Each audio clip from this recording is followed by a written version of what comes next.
Hey, what's up? Another week here on the Dirty South podcast. You know me, Ward Wrestling. We've got Jason Fulmore with SC Wrestling, Brant Parsons with Cobra Wrestling, and today we have Mr. Bob Walker, who is the head of Florida Wrestling Hall of Fame. They have their their banquet coming up this month, and let me not mess this up. Three-time SEC champion out of Alabama, Olympic trial runner-up, world team bronze medalist, wrestled in California, coached at Seminole High School. Bob Walker, welcome to the show. How'd I do? You did great. Thank you very much. Great job. We need like an applause sound effect for you, Ward. That was great. That's right. Fantastic. I just learned all that 8 seconds ago. No. And I'm sorry to do that to you, Bob. I didn't expect him to do that. I just wanted to share that, the background because I love the history. Well, if you didn't know, now you know. He didn't just pop up into wrestling and started this banquet. I know for a long time he wanted a platform to showcase wrestlers who deserve to be in the Hall of Fame and not just the coaching and the refs and those accolades. And he started this is going to be the third banquet. I remember when the first banquet at the end, if you saw him, he was up there crying in tears because it was something that he worked on for so long, and it brought him right to emotion, that first banquet. But here he is, three seasons later, and he's got some great people going in this year. I'll just tell you guys the names, and then we'll let Brant and Jason and Bob go into further things about him. But you've got Joe Cozart, Dustin D'Annunzio, Mark Fee, Earl Hall Jr., Brandon Hatchett, Russ Schenk, Mike Schick, JT, Jonathan Taylor is all going in. So congratulations to all of them. And guys, the floor is yours. Yeah. Go ahead. Because you're going to go into more details. Because you kind of touched upon it, Dan, and I think it's important if people don't know, because I didn't know. This is a chance to. Sorry, my phone is blowing up with. I'm like Adam Schefter with coaches sending me information right now and stuff. But the idea, and you talk about the process, and how important was it though when you look at the Hall of Fame, and we honor a lot of great people that have contributed, but like just being the Wrestler Hall of Fame. There maybe wasn't a spot for them. How important was the process to get this to happen, and kind of tell why that was something you guys wanted to do so bad? And then we can talk about the folks that deserve to be in this year. But just maybe people didn't realize that the original Hall of Fame, you needed to kind of branch off to recognize the ones who did the great stuff on the mat. Correct. Yeah, I was one of the founding board members of the Florida chapter of the National Wrestling Hall of Fame with Gary and Jane Townsend and Ira Fleckman. After we got that going for a few years, I stepped down. Gary took over and has done an outstanding job. They have limits of who can be inducted into their Hall of Fame set by the National Wrestling Hall of Fame. And they do not allow wrestlers to be inducted based on their wrestling resume. I grew up in Southern California. I was fortunate enough to be on a great high school team. 5 guys from one of my high school teams are all in the California Wrestling Hall of Fame, myself included. So I got the idea after going back and forth to California to see their banquet that we needed to start that here in Florida. And that's what we decided to do 3 years ago. That's cool. And it's been great. I mean, I wasn't there last year. I was in Puerto Rico for my son, and Jason did the interviews last. But I remember the first year there were some great folks that went in that I got to meet that I never met before, and it was cool to learn about. Yeah, that. We had quite a few NCAA champions, 3 Olympians, world silver medalists. So. Florida's had a lot of very outstanding wrestlers over the years, and we're happy that we have a chance to honor them. Yeah, the Gardner brothers were awesome to meet. Yeah. So I'm wondering how difficult it is for the committee to, because there's not like a set number. So like, Where do you make that cut? Like, what's the conversation like in the room to decide who gets in for this particular class? That's the most difficult thing that we do. Anyone can make a nomination to the Florida Wrestling Hall of Fame. We have a nomination form on our website. It's FLWHOF.com. You can download that nomination form, and it gives instructions where to send it. And it is the toughest thing that we do because, this year's class, we had 5 two-time NCAA Division I All-Americans. Mm-hmm. We also like to recognize the NAIA and NCAA Division II. We have Cozart, who was a runner-up and a 2-time NAIA national champion. And then a blast from the past, Russ Shank, who was a Division II All-American. And not surprisingly, I guess, he's probably our most popular inductee this year as far as tickets bought and ads and stuff like that in our program. Oh yeah, I could see that completely. So you're gonna have to tell me if this is right or not, Coach, because I know Coach Shank, and I remember that. Is he the last wrestler to All-American for a Florida team at NCAA Division I or II? I believe that he is.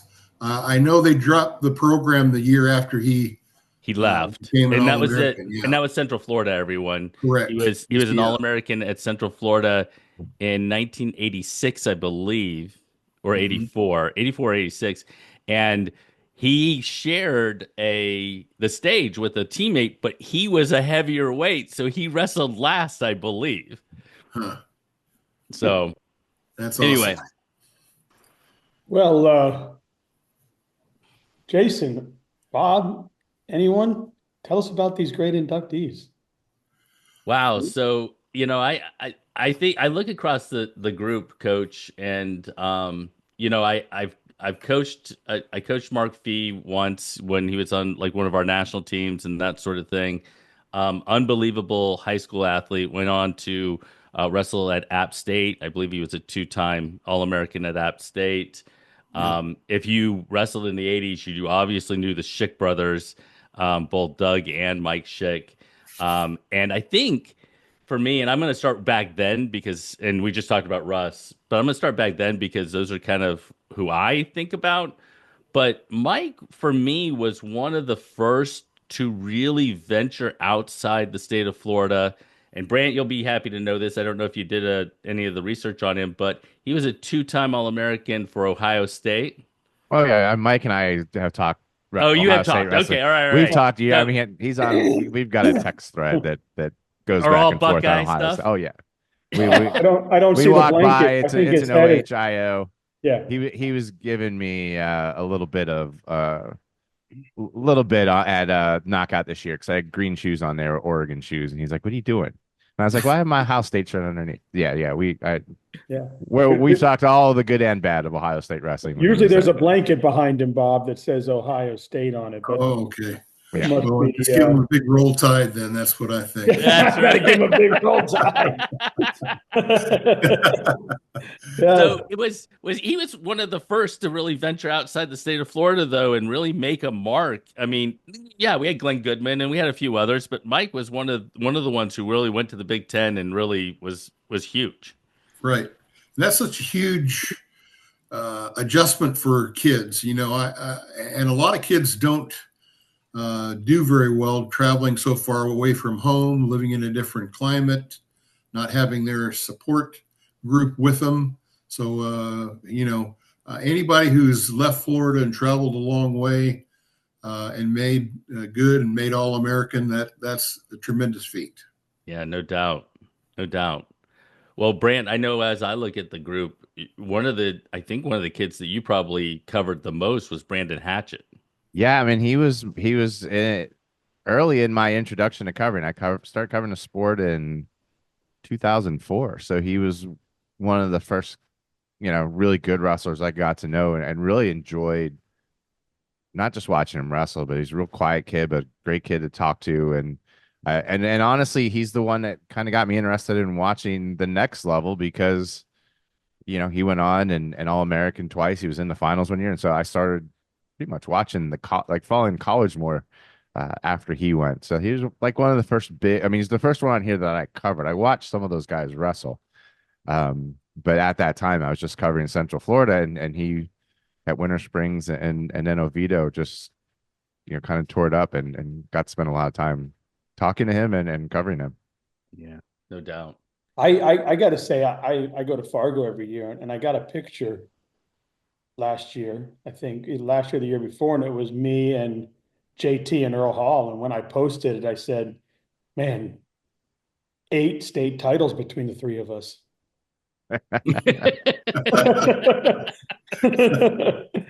Well, I have as many as you do, Dan. Yeah. It's like the Eddie Murphy story for Trading Places with Don Amici and Ralph Bellamy, and they'd done 100. It was his second movie, and he's like, "Oh, we've done 150 movies between the three of us." So, Coach, I look at the group, and it's not surprising. The thing that I think that most people kind of wonder is all of the individuals this year have that next level on their resume. They have that collegiate success or international success in some regards. It's not just about winning state titles within the state of Florida. What's the conversation like in the room about, you obviously want to recognize the 4-timers and the kids who have an exceptional level at the high school level, but how important is those collegiate international level in your decision making?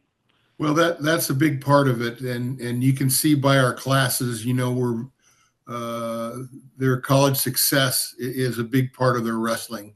But like I said earlier, we make allowance for guys who did not necessarily light the world on fire on the college level, because we understand how difficult it is to get out and do that. So what we try and do is honor guys with Division I credentials and then Division II and NAIA, and then reach back in the past and pull somebody with who is very outstanding in Florida who may not have had a successful college career.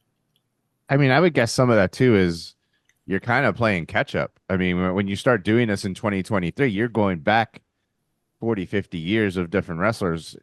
These ones are going to, you have to kind of distinguish, I think, the first couple of classes. Is this something that you foresee in the future?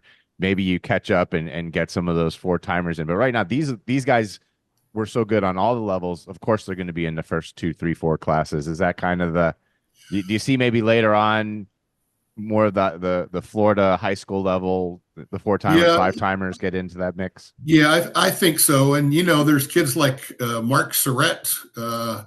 Anybody who watched wrestling back in the 80s and saw Mark Surratt wrestle, they know that he was probably as good as any kid that came out of Florida.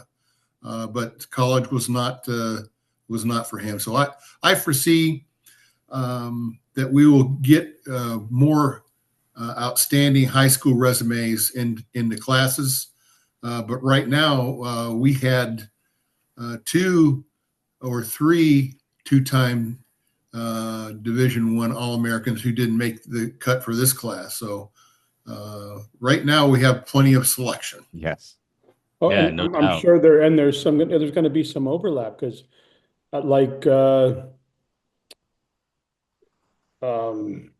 I'm just having a brain fart, but the guys that have gone into the National Wrestling Hall of Fame based on their coaching credentials, and obviously when they go in based on their coaching credentials, we hear about their wrestling credentials, but then there's a couple of them that now have gone over the last 3 years into yours as well. Yeah, that's true. And a lot of the guys we Bono. Yep, have inducted our college coaches like Frere and Bono, and in this year's class, Earl Hall, who's doing a great job out at Northern Colorado. Mm-hmm. So I foresee that we'll have Russ Shank is in the Florida chapter of the National Wrestling Hall of Fame, and he'll be in our Hall of Fame also. So there'll be some guys who are able to do both. Yeah. Now, I'm thinking it's probably a lot of years before we can get Jason in on the wrestling side. So maybe we just need to push for him to get in on the other in the hall the other way. I'm not anywhere close. Somebody that I'm around, I've been around a lot, is JT Taylor. Jonathan. Yeah, great guy. Obviously, we know what he did being this, was he the second four-timer? Yes. Yeah. Ever in the state of Florida, goes on to compete in World Beach and goes on to college.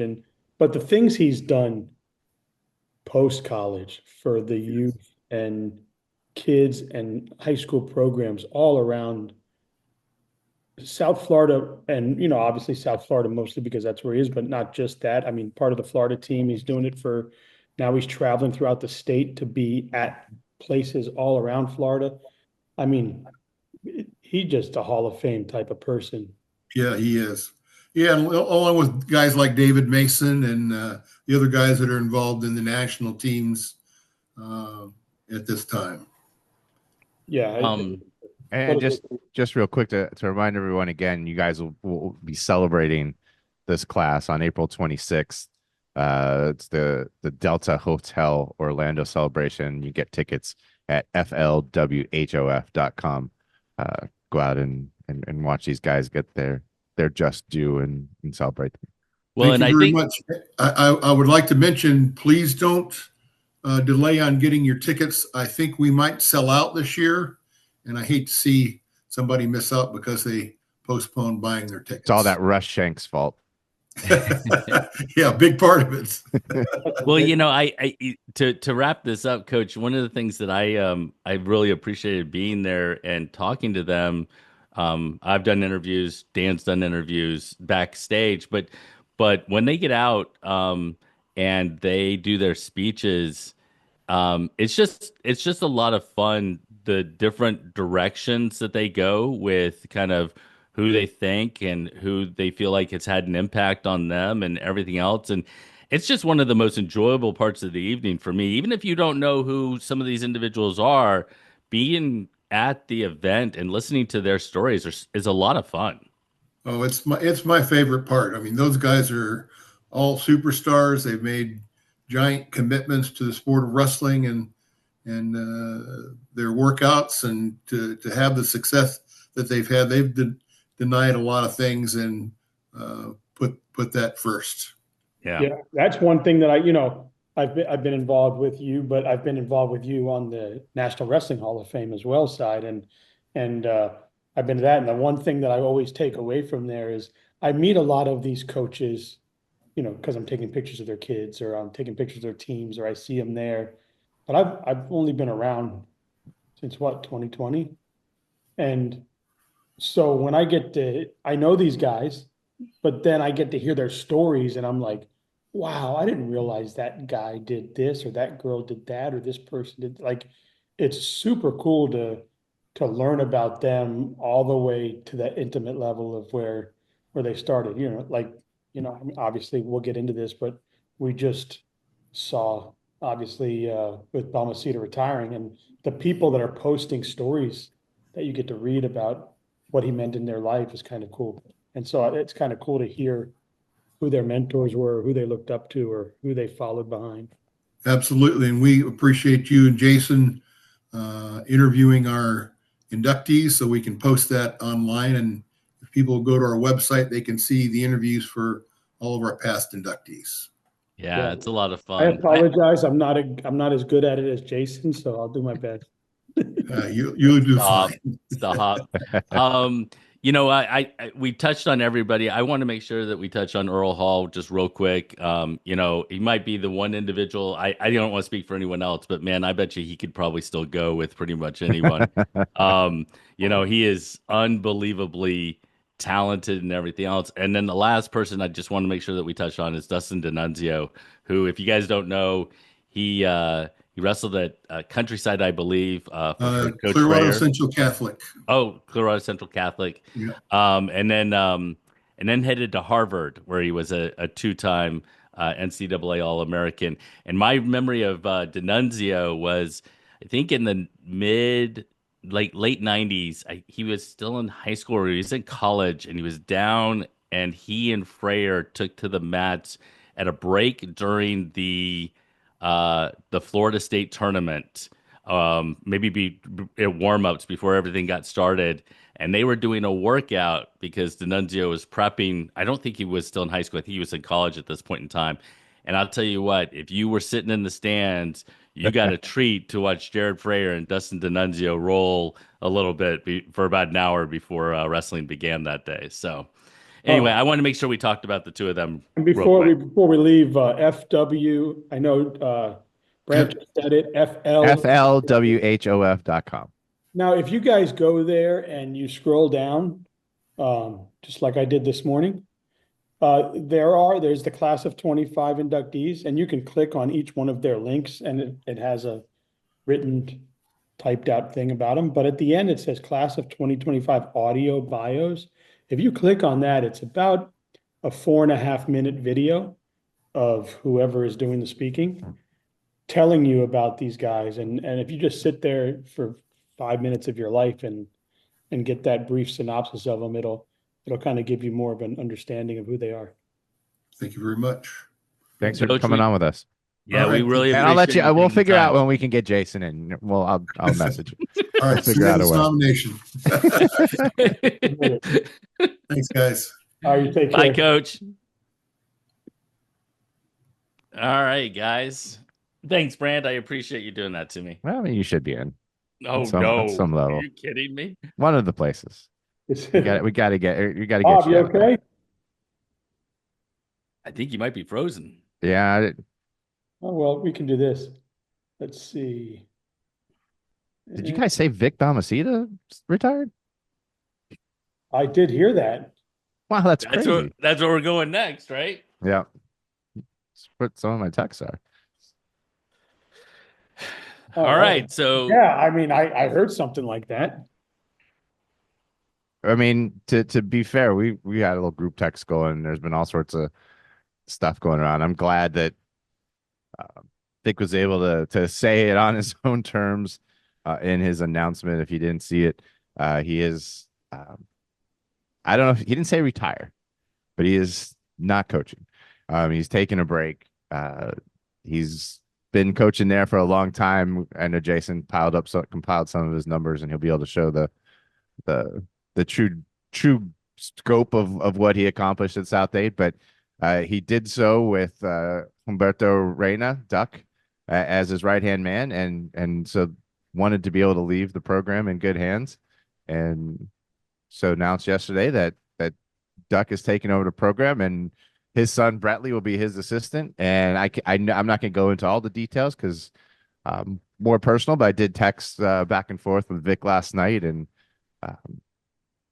he just felt like it was time and needed a break. He was tired, and if you hear any rumors about him going somewhere else, they're not true. And I thought one of the comments that he made that stood out to me was just, it's when you get to the point where winning is expected and not necessarily celebrated as much, then maybe it's just time to step back, and that's kind of what he's doing. Yeah, so expected, not expected. I mean, I think most of us are pretty surprised when that came out. But I'm just wondering, kind of speculating, like, the three of us were having a conversation about kind of whether we're shocked by the situation or we're not, or what. I was shocked. And in fact, that was what I led my text off to him was I was like, I did not expect to be putting your name on my coaching change graphic anytime soon. I mean, this is less candid because I know I've talked about this, but even talking to him before the tournament, he looked tired. I mean, this year wore on him.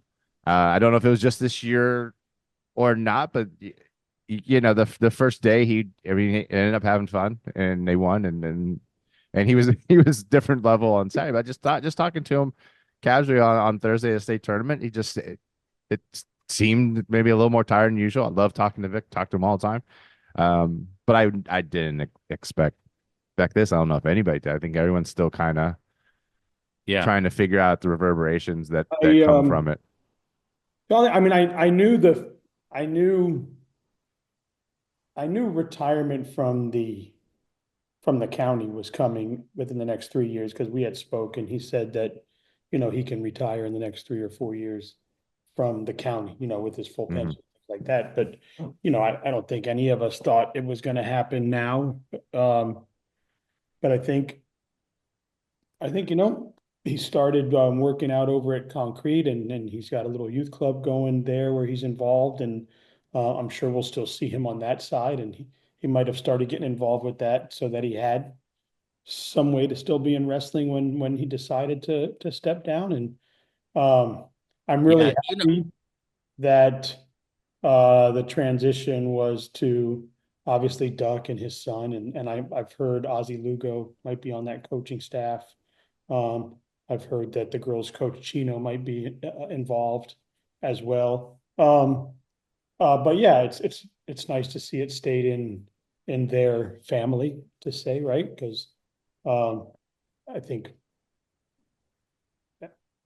the surprise would have been if it was someone else, right?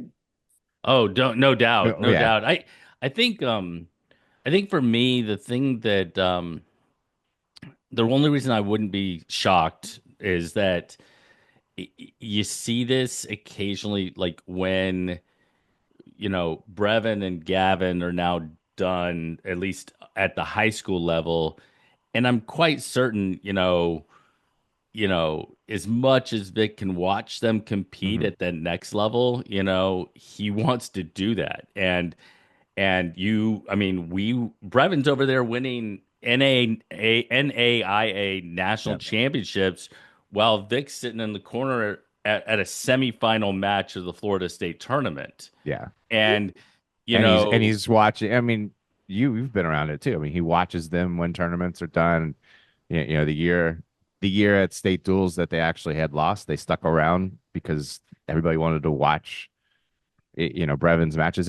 Along the point you're saying, I just want to know. I was talking to a Hall of Fame coach in track and cross country, who's at Satellite High School, which is where my kids go, and we've known each other a long time, and he is retiring this year from high school coaching because it was his last son. He coached him, and he's like, he's going to be competing next year, and I want to be really, able. I don't want to be here at districts. I want to be able to go watch him, at UNCP. So that may have been someone that caught up on him too, because how many of those matches did he have to miss not being at for his oldest son because the Florida Did you grind. say UNCP?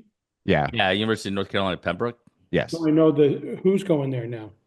It's not a wrestling person. It's a track and cross country runner.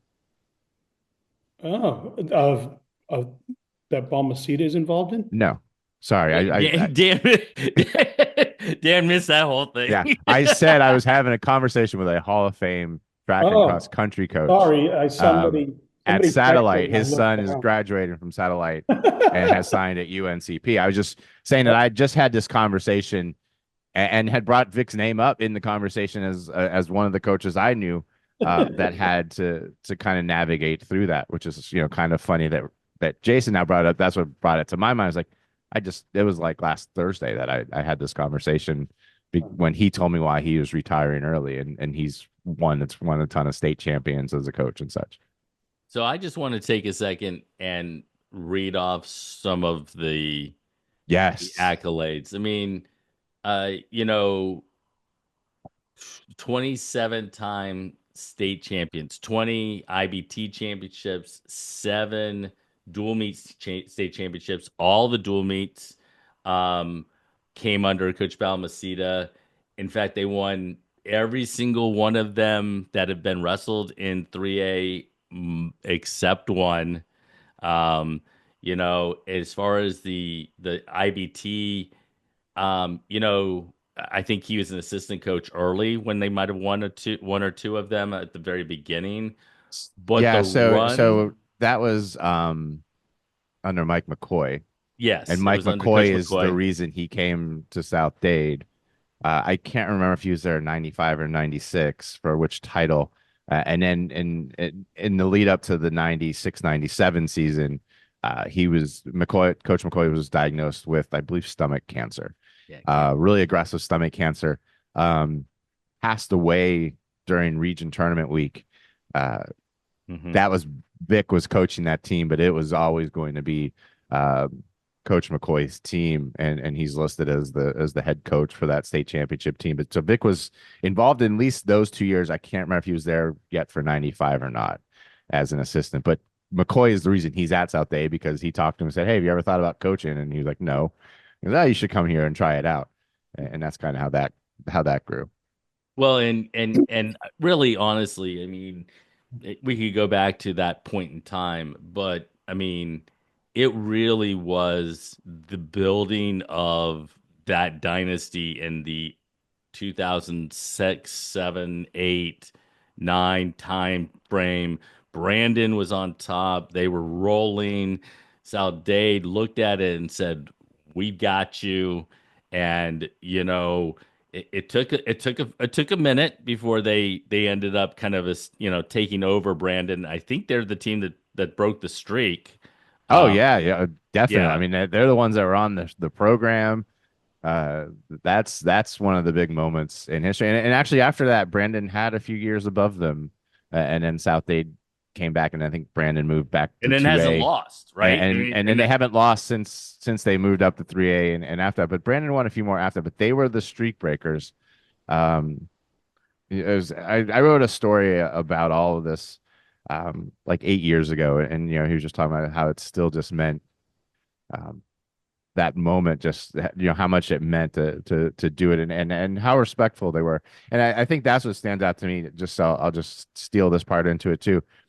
South Dade wrestlers to me could have been the most arrogant and cocky wrestlers you could find out there. They're that good, and I never felt that watching them.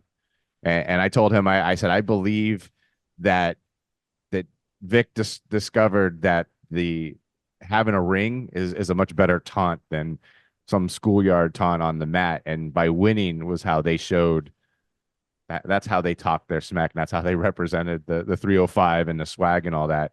And that was just what always stood out for me was they're confident. And there was something about when they had that singlet on, but you never felt like as a whole that there was a disrespect for anybody else, that they just went out and wanted to win, and they did. yeah, no doubt, And I no think this doubt. year, like you mentioned, everybody felt like they were the most vulnerable, right? People were saying they don't look like South Dade. Are they as deep as they usually are? We came into the state tournament. You talked to Coach B, and then what do they do? They did what they always do. Do what they That's do, right. right? I And mean, we don't need to get into it on this show. That's what I'm the me, the journalist in me is I'm curious as to how that dynamic grows at South Day next. Because that pairing of Vic and Duck, you have two different personalities, two different ways they carry themselves, work to a T. And there's nobody that got their wrestlers better at peaking than South Dade has. There's always somebody at the state tournament that wins for South Dade that you're like, oh, I didn't predict that. The mental aspect that they have perfected to get these guys to believe they are better than they were sometimes. I'm curious going forward how does that change without that dynamic in the corner, because they just paired so well as a team of coaches. Yeah, no, I actually think it's a very pertinent question, and for me, you can look at. I mean, just to use kind of some comparisons, like Nick Saban at Alabama, and he leaves, and Kalen DeBoer is an unbelievably great coach. Um, but what Nick Saban did was the staff that he assembled and the way that they worked together Yeah. is what made Alabama that dynasty. What made Jimmy Johnson's Miami Hurricanes back in the day a dynasty. It's what, if you, I mean, you're talking about this interaction that occurs that is super important to the success or the failure. There are some really talented coaches in there or out there who haven't assembled that sort of staff, and it's a tough thing to do, on your own. Duck is a great coach. I mean, he's coached Gladiator. I mean, these kids who are coming up, he has been their coach. But there is some kind of interaction between Balmaceda and Duck that plays a role. And for Duck to find that, other person who can kind of do the same sort of thing, I think is going to be really important. And that's just my opinion, but And that's it, what I think. and as you know from being a coach, being a head coach is different. Being a head coach 100%. is more than half, I would say, non-mat stuff. That's right. I mean, that's where you benefit by having you have Vic and he handles a lot of that, and you have a guy still in the room of duck salt. So I mean, and Brentley will bring that also, and Right. I think the coaching will remain. It's just how do you deal with the non-mat stuff, and that is the hardest thing about being a head coach, and I'm sure that's part of why I would guess that if you ask Vic, it wouldn't be he was tired of the kids. He's tired of the other stuff that comes with it, and it's dealing with administration. They have a great administration there, but you still have to deal with that kind of stuff, the paperwork, the planning, the making sure every kid's going to class and making sure every kid's, all of those things off the mat, dealing with us, media people who are always texting and sending messages. Hey, tell me what your schedule is. Tell me who's coming back. All of those things are different than just doing the mat stuff. And I know some coaches like, I don't want to deal with that stuff. I just want to That's coach on right. the mat. Well, And it's that why changes. having that staff that has Yeah. like it's a puzzle, and fitting all those puzzle pieces together I is think super that important. I think where their strengths are is obviously with obviously their strength was together, Balmaceda and Duck. Balmaceda has a great family, a great wife, a great system there that would help.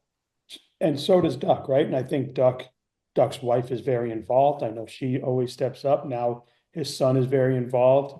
I think I got to imagine Vic isn't going to be too far away to be able to contact if you have questions.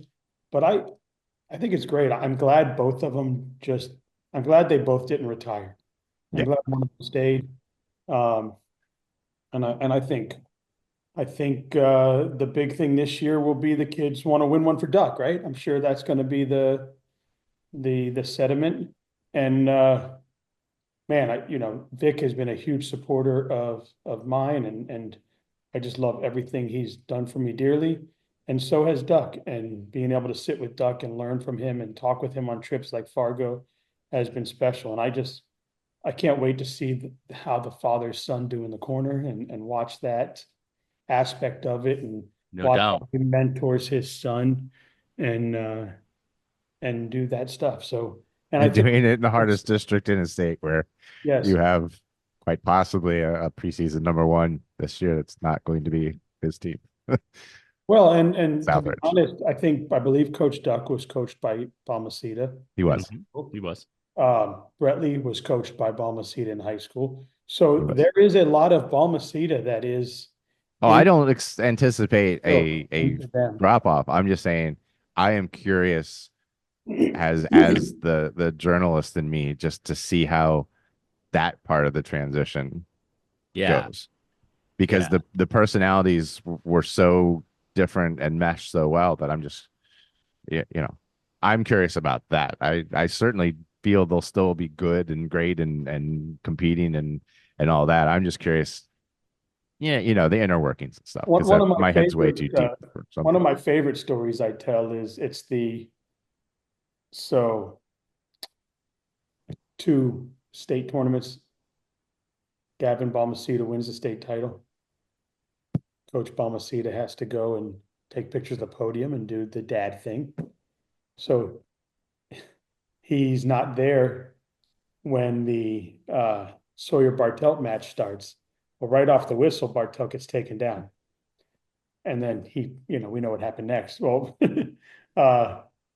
Vic comes back and he sits down and he goes, man, I leave for 1 second in his entire career and he gets taken down. Doc, what's going on, right? And it was a funny moment. And Well, it's that interaction though that makes makes that work, and I think that it's going to be that interaction You almost, just the way Duck's kind of demeanor is, you almost need someone like, Vic just in the corner Just who's doing things like that. You know what Who's I mean? roll? I like my favorite Vic Sells when he's rolling on the ground. He's like, "Do it like this, do it like this," and he's grabbing Duck and putting, like they're fun to watch, and I will miss watching that. I will admit, I will miss watching the two of them in. I wish I'd taken more pictures of them this year if I knew that was going to happen. Yeah, no doubt. All right, so as we finish up the show, And you thought we'd have nothing to talk about this week. well, I mean, what's the big news that's going to happen before next week? Is it cool if we do a quick kind of recap of women's nationals and that sort of thing real quick? Yeah, let's go. Yeah, I didn't see a lot on that. To be completely frank, I was traveling this weekend, so I'm still catching up. But you guys can. I mean, obviously, three Florida girls that stuck out to me was Gabby, Val, and Claire Bowie on the U20 level. Yeah, that was awesome. Was that U20, U23? U20. So Claire was at 23, right? No, No, all three were. Maybe she wrestled both. She may have wrestled both. She may have wrestled both. Because we did see Jacqueline Busakis, also another Florida-born girl that. Yeah, Claire Bowie was in both 20 and 30. Jacqueline placed at U20 and won U17. So another Florida girl there. And then I believe there was a lot of our youth girls that did really well, like U17, U14, U everything. I don't remember all the names, but shout out to them. One person that I always love to watch wrestle, and I think she's a former world medalist, and that was Amani Jones, who fell in the finals to Rodriguez, I believe, in a match of just two of the best 55-kilo wrestlers around. On the planet. Yeah, they're just unbelievably talented and everything else. So I've watched Amani win pretty much everything she's ever wrestled in, and she ran up against Rodriguez, who's just an absolute stud, and also returning, medalist, I believe. And then, Tennessee's Piper Fowler, who was a world champion previously. She lost in the finals to Jasmine Robinson, I believe. How did Betances? Did I say that right? So I did not see Delilah or Lulu on the thing? on the podium. Now I haven't gone to the brackets and looked at. Yeah, I haven't dug deep. I mean, I watched obviously on the level of the college girls that were out there. I watched them. We had some high school girls peppered through there. Obviously, Mariah Mills, who got beat by Val Solari on the front side, two Florida girls there. But, she's just getting out of high school. So to be in that, what was it, 50 kilograms might have been the hardest bracket at that U20. It was just absolutely loaded. So to even place there or get a win or two in that bracket was pretty outstanding. Well, and you were talking about Jacqueline Bazakis, and she beat an absolute hammer in Riley Sturgill in the semifinals, I believe, down at U15s, and it was U17s, yeah, and Riley's a hammer, and again, I'm going to throw out another Tennessee girl, but Janiyah Johnson, who won, I think, who's number one last year, Flo. Ended up taking second as well at U17. So Tennessee had quite a few in kind of the mix. Florida had some girls on the thing. I think I saw Gabby wrestled Val? Is that right? Yeah, for the third place match, it was 12-9 Gabby. I think it's Val's first time coming down to 50 kilograms for the season. I think next year that's where she'll wrestle. Those two are great competitors and great friends, and I hope to see both of them in the national championship match next year at 100, I think it is on the. So again, a little bit of history, everybody, if you don't know this, but in the first ever girls state finals match, those two individuals wrestled. Yeah. And 100 pounds in Florida, Val Slorio beating Gabby to win the first ever Florida state title, official sanctioned state title in the state of Florida. And now we are talking about two of them competing at the highest level, um, and Oh, by the way, they met in the Fargo finals. They've met. Yes, they met in the Fargo finals between those two. And we are going to see them, God willing, in the national championship.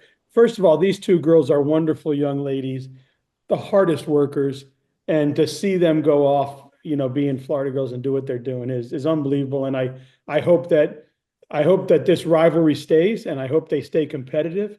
But I also hope that off the match, they still be who they are and stay friends and stay close, because it's awesome. Oh, they're both super competitive. Another girl is Claire Bowie. Claire Bowie has been unbelievable. I know she lost in the finals of 55 kilograms.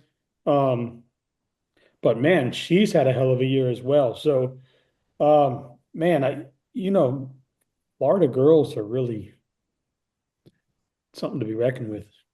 Yeah, no, I agree with you. And I just was really happy to see Tennessee wrestling really, really well. I know Genevieve Vaughn in Georgia, she made the top 8 for I think it was U20s.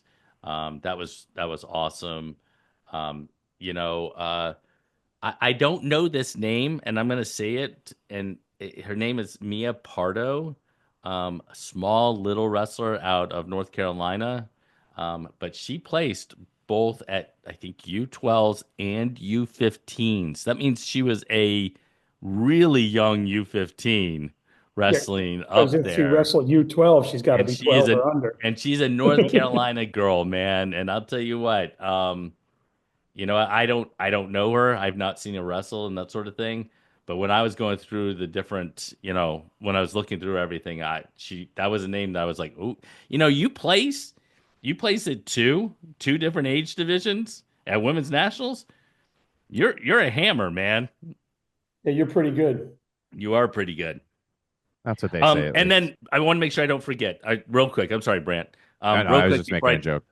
I don't want I don't want to forget. I want to give a shout out to Jackson Smith, University of Maryland, Georgia product, who will be competing over the next couple of days down at Pan Am's at the Pan American Games. And he is the representative for Team USA's freestyle team at U23s down at Pan Am's. So let's see. All right, now your joke. I don't remember it. It must not have been funny. Let's see. And I think you said, Dan, you started doing this in 2020. Was this week the first week you've shaved since then? Yes. Yes, it was. Absolutely. What am I looking at? I have finally decided to trim. Thank you. And I got a haircut. I was going to make that joke when Bob was on. I was like, well, I don't know Bob enough. So let me save the joke for when our numbers are smaller. And I got a haircut. By the way, iCart was in a placing match, 7th place. Yeah. There was, let's see. So shout out to iCart for a good tournament here. Element, yeah. Mm-hmm. There's a lot of stuff going on. There are some under 14 girls from Florida I'm looking that found their way to the podium. Melissa Gallo, I know, was at 105 quarters. Finished Third place match was Logan Azualdo. Logan Azualdo was in the 3rd place match. I think she took 4th. And Rose Karakolis Rose placed Karakolis 5th at 125 for 14 and under. Yeah, 5th. Melissa Gallo, 5th. Addison Neufeld, 7th. Sorry, guys, I'm trying to see them all here, but I've never dealt with USA bracketing before. It's So an Yeah, no. interest. It's there is no easy way for me to do this. it's other than interesting. They're actually, if you go, I can tell you, if you go to the page where they have all of the icons like bout board brackets, if you go to reports, click on reports. For the report, you do final placements, and then just hit submit. It'll give you all of the um, it'll give you all of the podium spots. and you got Okay. State, Florida, There you go, man. right? State, Florida. And All then you could right, do like a Brant. So control flying. how Oh, far are there we you are. into your preseason tabulation of everything? Well, we just had my third update of my way too early rankings. Today, that's where I was getting some texts from coaches saying, "Hey, this isn't what they weigh." I'm like, "Well, tell me what they weigh." Um, that's been the main thing that I've been working on. I've got a ton of tournaments that have been sent to me. So in the next day or two, my I have like 40 or 50 tournaments on the board for next high school season already. Lots of Woo! stuff going on every week between now and then too. It seems I've got a bunch of those to add. Chasing coaching changes. Had a big one this week. And I imagine a transfer portal will open pretty soon. And we'll start chasing those. Only have a couple of those so far. Yeah, yeah, I saw that. You had like maybe a handful of kids. Yeah, I haven't really advertised that, but I am up to four that I Boy. know of right now. Maybe the biggest one there, Everett Stevens, moving from First Baptist over to Aubrey Rogers. Um, Mm, so that's an interesting one, but that list will probably grow once I start asking people. no doubt. Wow. So, yeah, iCart eighth, Addison Neufeld seventh, Melissa Gallo fifth, Rose Caracolis fifth, Logan Anzualda fourth. So besides the girls we talked to, shout out to them as well. Great job going out there and doing that. Also, And if we missed anyone, guys, we're yeah, so sorry. I mean, Yeah. it's trying to just the way that figure it works. out, right? It's an interesting bracketing system. I like it better than Flow Arena, but Yeah, then I like cleaning anything. up my dog's excrement better than Flow Arena. Um, but it's still we just have to kind of figure out our way around it. And then shout out to Coach Xavier Vega. They call him Coach V Photography. He was out in Spokane this weekend with our Florida girls, and he was taking some great pictures. Spokane. Spokane, isn't that what it's Spokane. called? Spokane. And he took some great pictures. He was posting, he was covering from there. So shout out to him. Thanks for doing that. And I know he'll be posting. I'm sure we'll see a lot of good stuff coming out of his camera as he gets home and gets things sorted and edited. And as you all know, the fun part. I don't know. So I don't do the fun. yeah, you just post them because all of your pictures are great. That's why you should go in the Hall of Fame. I mean, I think that's the final topic. How do we get you in the Florida Wrestling Hall of Fame? It's never gonna happen. Send me your credentials. I'll fill out one of these forms that I saw on your website. Yes, as a wrestler. No. Oh no, not as a wrestler. I think we figured that was that's No, way too not far as a down the wrestler. line. Definitely not as a His wrestler. great grandkids will be able to see that class when it's introduced. All right. There's no reason to keep picking on Yes. Jason. All right. No, I'm saying you deserve to be in it for all you've done. Yeah, for the sport. sarcasm. It's a What were you compliment. saying, Seriously, Brant? a They're compliment. gonna get to a point where they're like, well, we need to add somebody. That's someone. All right. Well, Jason won a match once, so let's put him in. No, I am serious though. On the other side, I believe you deserve to be in the Hall of Fame as much as anyone out there for From all the the things great you, Gateway High all the School, things you continue Coach to Jason keep doing. Fulmore. Well, it is interesting to have actually wrestled, coached. I don't know that I actually ever officially officiated, although I officiated a ton. I'm sure you did. And then doing the media stuff. It's been a lot of fun doing like so many different parts of. Yeah. And then I announced at this Florida State tournament. I mean, you were like, it's been so much fun doing so many different parts. It really has. My And that's- favorite was when you called the finals with my son. Yeah, that was fun. that was pretty cool. Knockout, right? That's Yes. the year. That's the year that Cooper and who was the other kid? They were. I think Cooper went off the side of the stage and then came back and threw the other kid off, and Man, that was that was a good match. No, it's been so much fun. I mean, you know how it is, guys. I mean, you're taking pictures and just being involved, kind of, with the sport. I mean, it's a small community. I mean, it's Yeah. if we go back to Vic and talking about Vic, it's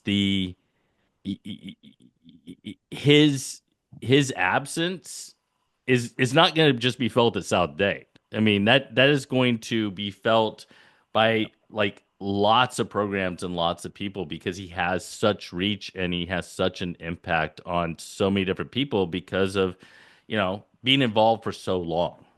And I know coaches on all sorts of levels that reach out to him, questions, tips, ideas, Yeah. always open to sharing. And um, that's not it's not something that's always out there in the coaching world. No doubt. No doubt. It really isn't. It's when you hear stories like that, um, I never liked Gino Ariyama from UConn, but then you hear stories like the UCLA coach asked if she could come watch a practice, and she spent like a week there, watching practice. Those are the kind of coaches that make the sport better because they're not afraid of their own success to help other people get success. 100%. Right. Absolutely. And again, as a coach, the thing I learned so much. I mean, we were talking about Bob earlier, but I was a 30-year-old, 29-year-old coach when I got asked to go with Bob out to coach cadet duels. And just, I mean, watching the way he talked to the officials, Yes. the way he interacted with the kids, the way he did different things, it has such a huge impact. So if you're a young coach, man, like just being able to kind of be influenced by individuals. And I'm telling you what, if you're in the concrete room and Vic's showing something or talking to somebody or whatever, and you're a 22-year-old, young coach, and you should be sitting over there listening as freaking as Taking it all close in. as possible. You know what I mean? Yep. Well, So listen, that's what we take from this show. Balmaceda and And Duck, both Jason should be in Hall the of Hall of Fame. Famers. And so from one Hall of Famer to the other takes over. So Yeah. congratulations to Vic on an amazing career. Congratulations to Duck on his new opportunity and venture. And, Congratulations. and from a future Hall of Famer like Jason Yep. to kind of wrap that up for us. And I'm completely Congratulations serious. I'm going to submit.